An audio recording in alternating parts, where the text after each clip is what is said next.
പക്ഷെ പലപ്പോഴും ഹദീസുകളെ ചരിത്രപരമായ വൈരുദ്ധ്യങ്ങൾ ഹദീസുകളിൽ ഉണ്ട് എന്ന വിമർശനങ്ങൾ ചില ആളുകൾ ഉയർത്താറുണ്ട്. അതിന് തെളിവായിട്ട് പറയാറുള്ളൊരു സംഗതിയാണ് കഅബയുടെയും ബൈത്തുൽ മുഖദ്ദസിൻ്റെയും നിർമ്മാണവുമായി ബന്ധപ്പെട്ട്. കഅബാലയം നിർമ്മിച്ചു കഴിഞ്ഞ് 40 വർഷത്തിന് ശേഷമാണ് ബൈത്തുൽ മുഖദ്ദസ് ഉണ്ടാക്കിയത് എന്ന് ഹദീസിൽ പറയുന്നു. കഅബ ഉണ്ടാക്കിയത് ഇബ്രാഹിം നബിയും ബൈത്തുൽ മുഖദ്ദസിൻ്റെ ഉണ്ടാക്കിയത് സുലൈമാൻ നബിയുമാണെങ്കിൽ അവർക്കിടയിൽ 1000 കൊല്ലത്തോളമുള്ള ദൈർഘ്യമില്ലേ? അപ്പോൾ ഹദീസ് പറയുന്നത് ഒരു വലിയ ചരിത്ര വൈരുദ്ധ്യമല്ലേ എന്നൊരു ചോദ്യം വിമർശകർ ഉന്നയിക്കാറുണ്ട്. ആ ചോദ്യത്തിൻ്റെ വസ്തുതകളിലേക്കാണ് നമ്മൾ പോകുന്നത്. ബഹുമാന്യനായ മുഹമ്മദ് സ്വാദിഖ് മദീനി നമ്മോട് സംസാരിക്കും. അൽഹംദുലില്ലാഹ് സ്വലാത്തു വസ്സലാം അലാ റസൂലില്ലാഹ് വബഅദ്. ചരിത്രം ഇസ്ലാമിക പ്രമാണങ്ങൾക്ക് എതിരാണ്, ഹദീസിന് എതിരാണ് എന്ന് തെറ്റിദ്ധരിപ്പിക്കുവാൻ വേണ്ടി കൊണ്ടുവരുന്ന ഒരു തെളിവാണ് ഇവിടെ സൂചിപ്പിക്കപ്പെട്ടത്. നാം അറിയേണ്ട ഒരു യാഥാർത്ഥ്യം, ഇന്നലകളിൽ കഴിഞ്ഞു പോയ ചരിത്രവും ദിവ്യ വെളിപ്പാടാകുന്ന പ്രമാണം ഖുർആനും സുന്നത്തും ഒരേ രൂപത്തിൽ നോക്കിക്കാണുവാൻ സാധിക്കുകയില്ല. ഹദീസ് എത്രത്തോളം വിശുദ്ധമാണ്, എത്രത്തോളം പ്രമാണയോഗ്യമാണ് എന്നൊക്കെ കഴിഞ്ഞ നിരവധി ക്ലാസ്സുകളിലൂടെ ഇവിടെ പറഞ്ഞു. പ്രവാചകത്വം ലഭിക്കുന്നതിന് മുമ്പ് മുഹമ്മദ് നബിക്ക് ജനങ്ങൾ ഇട്ടുകൊടുത്ത പേര് അൽ അമീൻ, വിശ്വസ്തൻ എന്നായിരുന്നു. 40 വയസ്സ് ആയപ്പോൾ നുബുവത്ത് ലഭിച്ചപ്പോൾ തങ്ങളുടെ ആശയത്തിന് വിരുദ്ധമായി മുഹമ്മദ് നബി പറയാൻ തുടങ്ങിയപ്പോൾ ആ ആശയം സ്വീകരിച്ചില്ലെങ്കിലും തങ്ങളുടെ എതിരാളിയായ മുഹമ്മദ് സത്യസന്ധൻ എന്ന് തന്നെയാണ് പ്രതിയോഗികൾ പ്രവാചകനെക്കുറിച്ച് പലർക്കും പരിചയപ്പെടുത്തി കൊടുത്തത്. ആ പ്രവാചകൻ്റെ വാക്കുകൾ, പ്രവൃത്തികൾ, അംഗീകാരങ്ങൾ അത് ദൈവികമായ സന്ദേശത്തിൻ്റെയും വാക്കുകളുടെയും വഹയിൻ്റെയും ദിവ്യബോധനത്തിൻ്റെയും അടിസ്ഥാനത്തിലായിരുന്നു എന്നത് വിശുദ്ധ ഖുർആൻ പറയുന്നു. സ്വന്തം ശരീരത്തേക്കാൾ കൂടുതൽ പ്രവാചകനെ സ്നേഹിക്കുന്ന അനുയായികൾ ഒരു റഡാർ പോലെ പ്രവാചകൻ എന്ത് പറയുന്നു, എന്ത് പ്രവർത്തിക്കുന്നു എന്ന് നോക്കിക്കാണുകയും ആ കാര്യങ്ങൾ തൻ്റെ ജീവിതത്തിൽ പകർത്തണം, മറ്റുള്ള ആളുകൾക്ക് പകർത്തിക്കൊടുത്താൽ, പറഞ്ഞു കൊടുത്താൽ അനവധി പ്രതിഫലമാണ് ആ ഒരു ലക്ഷ്യത്തോടുകൂടി അടുത്ത തലമുറയിലേക്ക് പകർന്നു കൊടുക്കുന്നു. പ്രവാചക മുഖത്ത് നിന്ന് ലഭിക്കുന്ന ഒരു വാക്കിൻ്റെ അർത്ഥമറിയില്ല എങ്കിൽ പ്രവാചകനോട് തന്നെ എന്താണ് അതിൻ്റെ ആശയം, എന്താണ് അതിൻ്റെ അർത്ഥം ചോദിച്ച് മനസ്സിലാക്കുന്നു. ഈ രൂപത്തിൽ തലമുറയിൽ നിന്ന് പകർന്നു നൽകിയ വഹിയാകുന്ന ഹദീസ് അതിൻ്റെ ഷർഹുകളായിട്ടും വ്യാഖ്യാനങ്ങളായും പദത്തിൻ്റെ അർത്ഥങ്ങളായും വൈരുദ്ധ്യമെന്ന് തോന്നുന്ന ഹദീസുകൾ തമ്മിൽ വൈരുദ്ധ്യമില്ല എന്ന് പൂർണ്ണമായി തെളിയിക്കുന്ന ഗ്രന്ഥങ്ങളായും 100 കണക്കിന് ഗ്രന്ഥങ്ങൾ തുടക്കം മുതൽ തന്നെ ഇസ്ലാമിക ചരിത്രത്തിൽ കാണുവാൻ സാധിക്കും. അതും ചരിത്രവും ഒരേപോലെയല്ല. ചരിത്രമെന്ന് പറയുമ്പോൾ ആരാണോ ചരിത്രം എഴുതുന്നത് അയാളുടെ യുക്തിക്കും അയാളുടെ രീതിശാസ്ത്രത്തിനും അനുസരിച്ചാണ് ചരിത്രം എഴുതുക. ഇവിടെ നമ്മൾ പറയാറുണ്ട്, ബ്രിട്ടീഷുകാരെഴുതിയ ചരിത്രം ഞങ്ങൾക്ക് സ്വീകാര്യമല്ല, ശത്രുക്കൾ എഴുതിയ ചരിത്രം ഞങ്ങൾക്ക് സ്വീകാര്യമല്ല, എതിരാളികൾ എഴുതിയ ചരിത്രം ഞങ്ങൾ സ്വീകാര്യമല്ല എന്ന് ചരിത്രത്തെ മാറ്റി നിർത്തുന്നു. എന്നാൽ പ്രവാചകൻ സല്ലല്ലാഹു അലൈഹി വസല്ലമ തങ്ങൾ പറഞ്ഞു എന്ന് പൂർണ്ണമായി ബോധ്യമുള്ള ഒരു ഹദീസിനെ മാറ്റി നിർത്തുവാൻ സാധ്യമല്ല.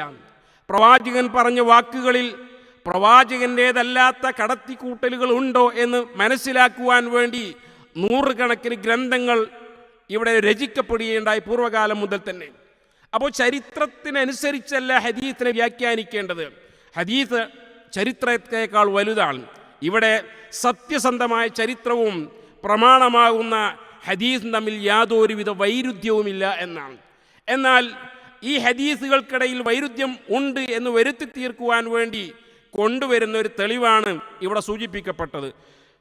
ഇമാം ബുഖാരിയും ഇമാം മുസ്ലിം ഉദ്ധരിക്കുന്ന ഹദീത്തിൽ മഹാനായ അബൂ ദർ റളിയല്ലാഹു അൻഹു റസൂലുള്ളാഹി സ്വല്ലല്ലാഹു അലൈഹി വസല്ലമയോട് ചോദിച്ചു, അയ്യുൽ മസ്ജിദി ഉളിയ ഫിൽ അർളി അവൽ, ഭൂമിയിൽ ആദ്യമായി നിർമ്മിക്കപ്പെട്ട പള്ളി ഏതാണ്? റസൂലുള്ളാഹിയുടെ മറുപടി അൽ മസ്ജിദുൽ ഹറാം, കഅബയാണ്. അടുത്ത ചോദ്യം സുമ്മ ഐ, ശേഷം അടുത്ത പള്ളി ഏതാണ്? രണ്ടാമതായി നിർമ്മിക്കപ്പെട്ട പള്ളി ഏതാണ്? ഖാല അൽ മസ്ജിദുൽ അഖ്സ, മസ്ജിദുൽ അഖ്സയാണ്. കം ബൈനഹുമാ, അവർക്ക് അവ രണ്ടിനുമിടയുള്ള കാലദൈർഘ്യം, ഒരു പള്ളി ഉണ്ടാക്കി അടുത്ത പള്ളി നിർമ്മിക്കുവാൻ എത്ര കാലം വേണ്ടി വന്നു? ഖാല 40 സന, 40 വർഷം. 40 വർഷം. ഇവിടെ വൈരുദ്ധ്യമാക്കി തീർക്കുവാൻ ശ്രമിക്കുന്നത് ഒരു അബദ്ധധാരണയിൽ നിന്നാണ്. അഥവാ ഇബ്രാഹിം നബി അലൈഹിസ്സലാത്തു വസ്സലാമാണ് കഅബാലയം ഉണ്ടാക്കിയത് എന്നും ദാവൂദ് നബി അലൈഹിസ്സലാത്തു വസ്സലാം മകൻ സുലൈമാൻ നബി അലൈഹിസ്സലാത്തു വസ്സലാമാണ് ബൈത്തുൽ മുഖദ്ദസ് ഉണ്ടാക്കിയത് എന്നുമുള്ള ഒരു ബോധത്തിൽ നിന്നാണ്. കാരണം അവർ തമ്മിൽ 1000-ലധികം വർഷത്തിൻ്റെ വ്യത്യാസമുണ്ട്. എങ്കിലെങ്ങനെയാണ് 40 വർഷം എന്ന് പറയുക എന്നാണ്. എന്നാൽ ഇവിടെ പറയപ്പെട്ട ഹദീസിൽ, ഖുർആനിലാകട്ടെ ഹദീസിലാകട്ടെ, ഇബ്രാഹിം നബി അലൈഹിസ്സലാത്തു വസ്സലാമാണ് കഅബാലയം ആദ്യമായി നിർമ്മിച്ചത് എന്ന് എവിടെയും കാണുവാൻ സാധ്യമല്ല. സുലൈമാൻ നബി അലൈഹിസ്സലാത്തു വസ്സലാമാണ് മസ്ജിദുൽ അഖ്സ നിർമ്മിച്ചത് എന്ന് ഹദീസുകൾ കാണുവാൻ സാധ്യമല്ല. വിശുദ്ധ ഖുർആൻ ആയത്ത് മനസ്സിലാക്കണം. സൂറത്ത് ആലി ഇംറാനിലെ 96-ാമത്തെ ആയത്ത്, ഇന്ന അവ്വല ബൈത്തിൻ വൂദിഅ ലിന്നാസി ലല്ലദീ ബിബക്ക, തീർച്ചയായും മനുഷ്യർക്ക് വേണ്ടി സ്ഥാപിക്കപ്പെട്ട ഒന്നാമത്തെ ആരാധനാ മന്ദിരം ബക്കയിലുള്ള അഥവാ മക്കയിലുള്ളതത്രേ എന്നാണ്. ആദ്യമായി നിർമ്മിക്കപ്പെട്ട സ്ഥാപിക്കപ്പെട്ട ഭവനമെന്നാണ്. ഇനി നോക്ക് നിങ്ങൾ, നേരത്തെ പറഞ്ഞ ഹദീസ് റസൂലുള്ളാഹി സ്വല്ലല്ലാഹു അലൈഹി വസല്ലമയോട് അബൂദർ ചോദിക്കുന്നത് അയ്യിൽ മസ്ജിദി ഊളിയ, നേരത്തെ പറഞ്ഞ ഊളിയ എന്ന വാക്കാണ് ഈ ഹദീസിലും ആ ആയത്തിലും കാണുന്നത്. അപ്പോൾ ആദ്യമായി നിർമ്മിക്കപ്പെട്ട ഭവനം എന്നാണ്. എന്നാൽ ഇബ്രാഹിം നബി അലൈഹിസ്സലാത്തു വസ്സലാം ഭാര്യയെയും മകനെയും കൂട്ടി മക്കയിലെത്തുമ്പോൾ അവിടെ കഅബാലയത്തിൻ്റെ അടിത്തറയുണ്ടായിരുന്നു എന്ന് വിശുദ്ധ ഖുർആൻ ഒന്നിലധികം സ്ഥലങ്ങളിലൂടെ പറയുന്നത് കാണുവാൻ സാധിക്കും. അല്ലാഹു പറയുന്നു, വൈദ് യർഫഉ ഇബ്രാഹീമുൽ ഖവാഇദ മിനൽ ബൈത്ത് വഇസ്മാഈൽ റബ്ബനാ തഖബ്ബൽ മിന്നാ. ഇബ്രാഹിം നബി അലൈഹിസ്സലാത്തു വസ്സലാം അവിടെ നടത്തിയ നിർമ്മാണ പ്രവർത്തനം, ഇസ്മായിൽ നബി അലൈഹിസ്സലാത്തു വസ്സലാം അവിടെ നടത്തിയ നിർമ്മാണ പ്രവർത്തനം എന്തായിരുന്നു? കഅബാലയത്തിൻ്റെ അടിത്തറ, അസ്ഥിവാരം മുമ്പേ ഉണ്ടായിരുന്നു. വൈദ് യർഫഉ, അദ്ദേഹം ഉയർത്തുക മാത്രമാണ് ചെയ്തത് എന്നാണ്. അപ്പോൾ മുമ്പ് തന്നെ കഅബാലയം അവിടെ ഉണ്ട് എന്നാണ് പണ്ഡിതന്മാർ വിശദീകരിച്ചു. ഇബ്രാഹിം നബി അലൈഹിസ്സലാത്തു വസ്സലാമിന് മുമ്പ് ആദം നബി അലൈഹിസ്സലാത്തു വസ്സലാമിൻ്റെ കാലം, അല്ലെങ്കിൽ അദ്ദേഹത്തിൻ്റെ മക്കളുടെ കാലഘട്ടത്തിൽ, ഈ കാലഘട്ടത്തിലോ അല്ലെങ്കിൽ മലക്കുകൾ തന്നെയോ ഉണ്ടാക്കി എന്ന് പണ്ഡിതന്മാർ വിശദീകരിച്ചിട്ടുണ്ട്.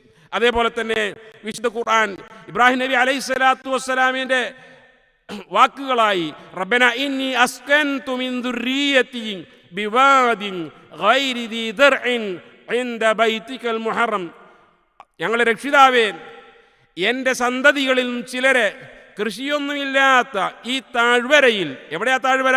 നിന്റെ പവിത്രമായ ഭവനത്തിൻ്റെ കഅബയുടെ അടുത്ത് ഞാനിതാ താമസിപ്പിക്കുന്നു എന്നാണ്. ഹാജറിനെയും ഇസ്മായിലിനെയും മക്കയിൽ കൊണ്ടുവരുമ്പോൾ അവരെ താമസിപ്പിക്കുന്നത് കഅബാലയത്തിൻ്റെ അടുത്താണ് എന്ന് ഇബ്രാഹിം നബി അലൈഹിസ്സലാത്തു വസ്സലാം തന്നെ പറയുന്നു. അപ്പോൾ ഇബ്രാഹിം നബി അല്ല ഉണ്ടാക്കിയത്, ഇബ്രാഹിം നബി ആ കഅബാലയത്തെ പുനരുദ്ധാരണം നടത്തുകയാണ് ചെയ്തത് എന്ന് ഈ ആയത്തുകളിൽ നിന്ന് മനസ്സിലാക്കുവാൻ സാധിക്കും. മാത്രമല്ല ഹദീസുകളിലും ആ വിഷയമായി ആ രൂപത്തിൽ തന്നെയാണ് കാണുവാൻ സാധിക്കുക. ഇമാം ബുഖാരി റിപ്പോർട്ട് ചെയ്യുന്ന ഹദീസിൽ കാണുവാൻ സാധിക്കും, ഫന്തലഖ ഇബ്രാഹിമു ഹത്താ ഇദാ കാന ഇൻദ സനിയത്ത് ഹൈസു ലാ യറൗനഹു ഇസ്തഖ്ബല ബിവജ്ഹിൽ ബൈത്ത്. ഇബ്രാഹിം നബി അലൈഹിസ്സലാത്തു വസ്സലാം ഭാര്യയെയും മകനെയും മക്കയിൽ കൊണ്ട് എന്നാക്കി തിരിഞ്ഞു നടക്കുകയാണ്. ഇസ്തഖ്ബല ബിവജ്ഹിൽ ബൈത്ത്, അദ്ദേഹം കഅബാലയത്തിന് നേരെ അൽ ബൈത്തിന് നേരെ മുഖം തിരിച്ചു നിന്നുകൊണ്ടാണ്, തിരിഞ്ഞു നിന്നുകൊണ്ടാണ് ഇന്നി അസ്കൻ റബ്ബ് എന്നുള്ള ആയത്ത് പറയുന്നത്. അവിടെ മുമ്പ് തന്നെ കഅബാലയം ഉണ്ട് എന്നാണ്. ഇത് കൂടാതെ ധാരാളം തെളിവുകൾ മുമ്പ് തന്നെ കഅബാലയം ഉണ്ട് എന്ന് മനസ്സിലാക്കുവാൻ സാധിക്കും. ഇനി നോക്കുക നിങ്ങൾ, ഇവിടെ കഅബാലയം ആദം നബി അലൈഹിസ്സലാത്തു വസ്സലാമിൻ്റെ കാലഘട്ടത്തിലുണ്ട്. ഇബ്രാഹിം നബി അലൈഹിസ്സലാത്തു വസ്സലാം പുനർനിർമ്മിച്ചു. ചരിത്രത്തിൽ ധാരാളം നിർമ്മാണ പ്രവർത്തനങ്ങൾ കഴിഞ്ഞു പോയിട്ടുണ്ട്. പ്രവാചകൻ ചെറുപ്പത്തിൽ അവിടെ ഖുറൈശികൾ കഅബാലയം പുനർനിർമ്മാണം നടത്തിയിട്ടുണ്ട്. അതേപോലെ തന്നെ അബ്ദുല്ലാഹിബിൻ സുബൈർ റളിയല്ലാഹു അൻഹുവിൻ്റെ കാലഘട്ടത്തിൽ കഅബാലയം പുനർനിർമ്മാണം നടത്തിയിട്ടുണ്ട്. അതേപോലെ തന്നെ ഹജ്ജാജ് ഇബ്നു യൂസുഫിൻ്റെ കാലഘട്ടത്തിൽ ഉണ്ടായിട്ടുണ്ട്. ഉസ്മാനിയ കാലഘട്ടത്തിലുണ്ടായിട്ടുണ്ട്. അടുത്ത കാലത്ത് ഫഹദ് ബിൻ അബ്ദുൽ അസീസ് റഹ്മത്തുള്ളാഹി അലൈഹിയുടെ കാലഘട്ടത്തിൽ നിർമ്മാണ പ്രവർത്തനങ്ങൾ നടത്തിയിട്ടുണ്ട്. അപ്പോൾ ഇബ്രാഹിം നബി അലൈഹി സ്വലാത്തു വസ്സലാം അവിടെ ചെയ്തത് മുമ്പേ ഉണ്ടായിരുന്ന കഅബാലയം അതിൻ്റെ ഒരു പുനർനിർമ്മാണം നടത്തുക മാത്രമാണ്. അതേപോലെ തന്നെ ചരിത്രത്തിൽ ബൈത്തുൽ മുഖദ്ദസും നിരവധി തവണ പുനർനിർമ്മാണങ്ങൾ നടത്തിയിട്ടുണ്ട്. അതിൽ ഒരു നിർമ്മാണം നടത്തിയത് സുലൈമാൻ നബി അലൈഹി സ്വലാത്തു വസ്സലാമാണ്. അതുകൊണ്ട് തന്നെ ആദം നബി അലൈഹി സ്വലാത്തു വസ്സലാമിൻ്റെ കാലഘട്ടത്തിൽ ആദ്യം കഅബാലയം ഉണ്ടാക്കിയും ഏകദേശം 40 വർഷത്തിന് ശേഷം ബൈത്തുൽ മുഖദ്ദസ് ഉണ്ടാക്കുകയും ചെയ്തു എന്ന് ഈ പ്രമാണങ്ങൾ വെച്ചുകൊണ്ട്, ഈ തെളിവുകൾ കൊണ്ട് വെച്ചുകൊണ്ട് നമുക്ക് മനസ്സിലാക്കുവാൻ സാധിക്കും. ഒരിക്കലും ഹദീസുകൾ തമ്മിൽ വൈരുദ്ധ്യമില്ല. യഥാർത്ഥ സത്യസന്ധമായ ചരിത്രവും ഹദീസും തമ്മിൽ യാതൊരുവിധ വൈരുദ്ധ്യവുമില്ല എന്ന് മനസ്സിലാക്കുവാൻ സാധിക്കുന്നതാണ്. തെളിവയാർന്ന ബുദ്ധിയോടുകൂടി പ്രമാണങ്ങളെ സമീപിക്കുക. അള്ളാഹു അനുഗ്രഹിക്കുമാറാട്ടെ. അസ്സലാമു അലൈക്കും.